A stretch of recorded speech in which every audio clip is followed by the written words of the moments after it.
Rasil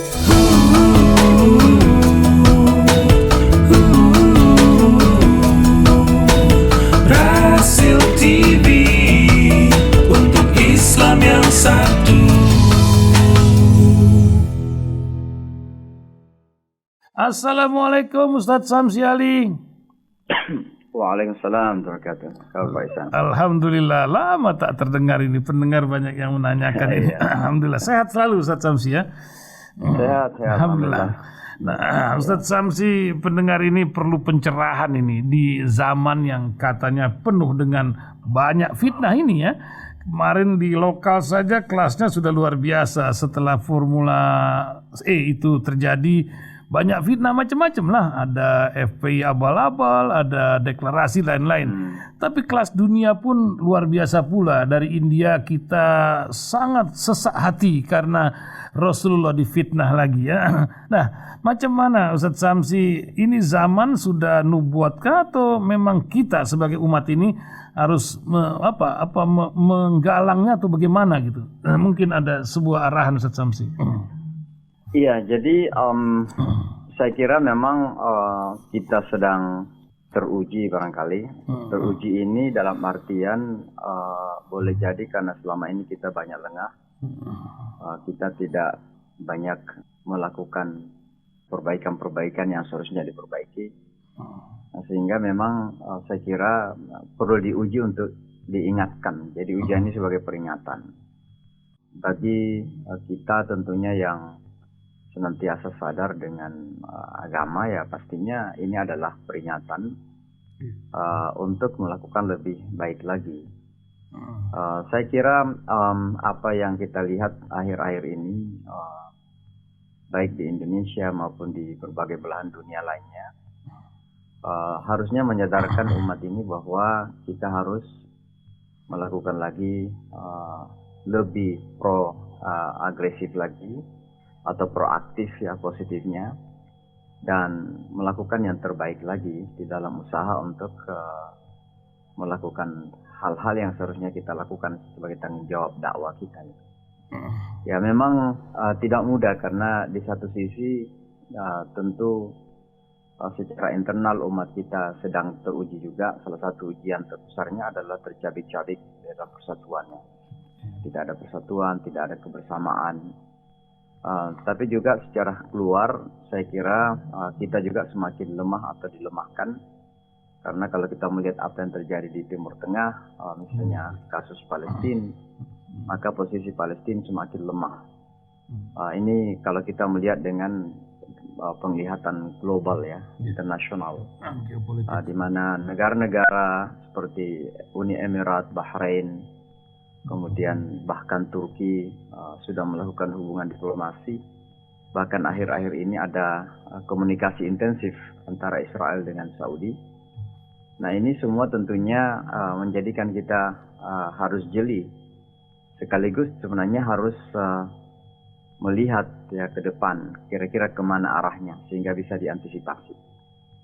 Karena saya melihat usaha-usaha Yahudi ini sangat intensif, sangat proaktif, dan mau tidak mau kita sebagai umat Islam, khususnya umat Islam Indonesia itu perlu strategi untuk melihat perubahan yang akan terjadi di masa depan. Saya melihat sekarang ini yang bertahan itu ya Indonesia, kemudian Iran, kemudian Pakistan. Tapi Pakistan kenapa Imran Khan diturunkan? Salah satunya karena dilihat agak kental gitu. Kental ya, misalnya berhasil menggolkan Islamofobia di PBB.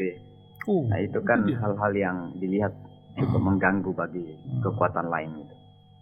Nah oleh karenanya ada upaya-upaya untuk melemahkan itu semua. Maka saya kira apa yang kita hadapi memang berat. Tapi sekali lagi seperti yang sering disampaikan, kita harus optimis terus. Yang penting kita harus selalu membangun kesadaran bahwa ada tanggung jawab besar untuk kita harus berbuat yang lebih baik lagi sehingga kita bisa terhindarkan dari hal-hal yang lebih buruk lagi. Iya, Ustadz Samsi tadi memang menggambarkan keadaan di berbagai belah dunia ya. Lobby-lobby dari ya macam IPEC, MRE dan lain-lain nampaknya Indonesia pun menjadi sebuah sorotan setelah Saudi Arabia gitu. Apakah Ustaz Samsi melihat ada kegoyahan itu karena ini kan konstitusi terkadang jauh panggang dari api ini? Apa yang Ustaz Samsi lihat? Iya, jadi saya sering mendengarkan ya justru dari teman-teman dialog ya, karena saya banyak berdialog dengan masyarakat Yahudi. Ya, betul. Mereka sebenarnya justru melihat bahwa the next apa yang mereka istilahkan sebagai langkah perdamaian. Jadi mereka mengistilahkannya ini perdamaian. The next peace itu, dan ini dibangun di atas Abraham Accord, dia persetujuan Ibrahim. Itu adalah Indonesia. Saya kurang tahu apakah Saudi dulu atau Indonesia dulu, tapi memang ada usaha-usaha keras mereka bahwa kalau negara-negara Khalij ini sebenarnya kan sudah selesai semuanya. Saudi itu tinggal formalitas saja. Artinya secara informal hubungan Saudi dengan Israel itu sangat dekat sekali. Hanya karena memang Saudi bagaimanapun juga adalah rumah dari dua kota suci umat Islam, maka ada sensitivitas gitu. Tapi secara internal Saudi, secara pribadi sebagai sebuah negara tersendiri, Saudi itu sudah boleh dikata secara informal sudah relasinya boleh dikata lebih dari negara-negara yang lain dengan Israel itu. Karena hubungan intelligence, hubungan macam-macam lah, apalagi hubungan intelligence khususnya adalah keamanan. Saudi dan Israel itu sangat dekat karena gara-gara Iran gitu. Maka sebenarnya target selanjutnya itu adalah Indonesia. Berupaya dengan cara apapun agar ke depan itu Indonesia membangun hubungan dengan Israel. Ya mungkin akan dimulai dengan sesuatu yang diplomatik sifatnya, tapi targetnya jelas ke sana. Boleh jadi di saat-saat Indonesia terdesak dengan keuangan, tiba-tiba ada yang menggelontorkan keuangan. Saat-saat Indonesia misalnya perlu kebutuhan, kita tidak tahu ke depan bagaimana Indonesia dengan Cina. Karena memang selama ini kan kita tahunya Indonesia sangat tergantung kepada Cina. Tapi kalau misalnya terjadi perubahan, maka Indonesia yang perlu uang itu, yang utangnya sudah sekian, tentu harus ada orang yang intervensi. Nah disinilah kemudian biasanya orang-orang Yahudi terlibat. Maka Indonesia itu bisa kemudian dimasukin dari aspek situ, dari aspek ekonomi, aspek keuangan, lalu kemudian melangkah kepada aspek politik ke depannya gitu.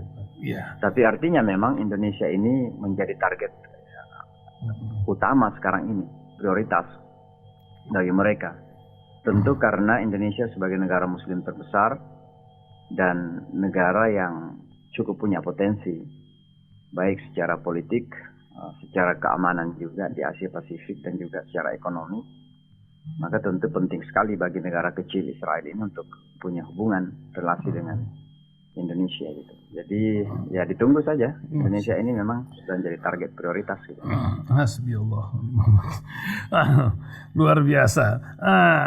Ustadz Samsi, balik lagi kepada aktivitas Ustadz Samsi di Amerika, di New York. Saya lihat di sosial media tuh baru-baru ini ada Mr. Brain yang baru masuk Islam ya. Nusantara Foundation ini luar biasa gerakan di sana. Dan apa yang menyebabkan orang-orang Amerika itu kekosongankah, kejiwaankah, atau memang mereka belajar untuk itu? Terus, gimana Ustaz Samsi orang yang transfer ini di sana? Ada macam-macam faktor ya. Jadi faktor pertama ya tentu memang karena mereka mengalami kekosongan batin, jadi perlu, dan Islam itulah kemudian datang untuk mengisi kekosongan itu. Tapi keunikan Islam, kelebihan Islam dari yang lain ini, karena kalau sekedar mengisi kekosongan batin, sebenarnya Buddhisme juga bisa dengan meditasi-meditasi. Karena meditasi itu mirip dengan zikir-zikir. Tapi kelebihan Islam itu adalah ketika memenuhi kebutuhan spiritualitas, maka Islam juga tidak menginjak-injak kehormatan akal gitu, pemikiran.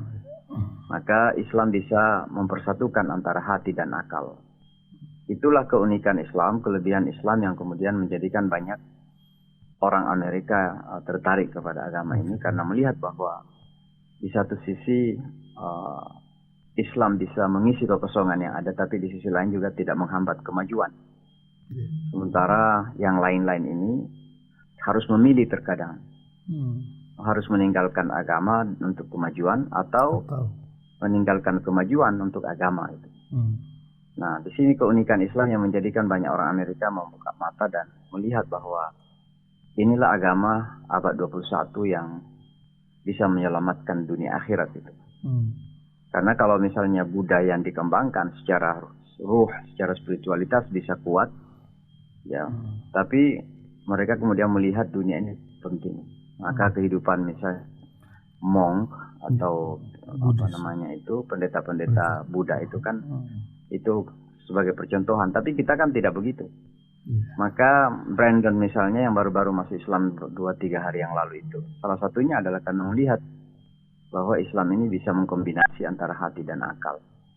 Karena Brandon itu anak muda, masih 22 tahun, seorang insinyur dalam bidang yang jarang dimiliki oleh orang, dari sebuah universitas terkenal, dan dia pintar. Akhirnya dia belajar Islam dan dia menemukan di situ bahwa Islam itu sangat rasional, sangat ilmiah, sejalan dengan sains, dan tidak mengurangi kebebasan berpikir gitu. Maka itu yang kemudian dia menjadikan tertarik dan belajar. Alhamdulillah datang berdiskusi. Tidak lama, beberapa pertanyaan yang sederhana dia tanyakan dan kita berikan penjelasan, dan dia kemudian bisa menerima Islam sebagai agamanya. Dan ini menjadi fenomena umum di Amerika, begitu banyak yang masuk Islam karena seperti itu. Dan nampaknya bahwa ini akan berkembang terus. Makanya saya mengatakan bahwa di satu sisi memang kita menghadapi tantangan, tapi di sisi lain kita harus terus optimis bahwa kita akan pasti masanya akan bangkit dan jaya gitu. Luar biasa, mudah-mudahan Allah berikan bantuan atas ikhtiar dakwah ini.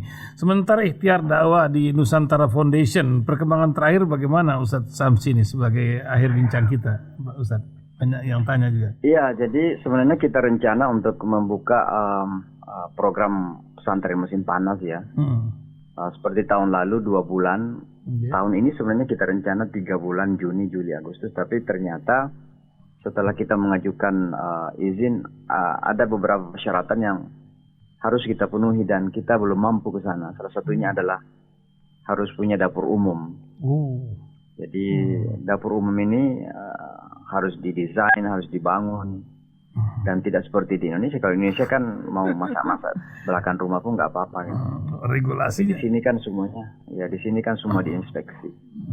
Maka sekarang ini ya kita berusaha untuk mengadakan itu, walaupun keterbatasan kita sangat besar karena pendanaan juga selama COVID ini hampir tidak ada. Gitu.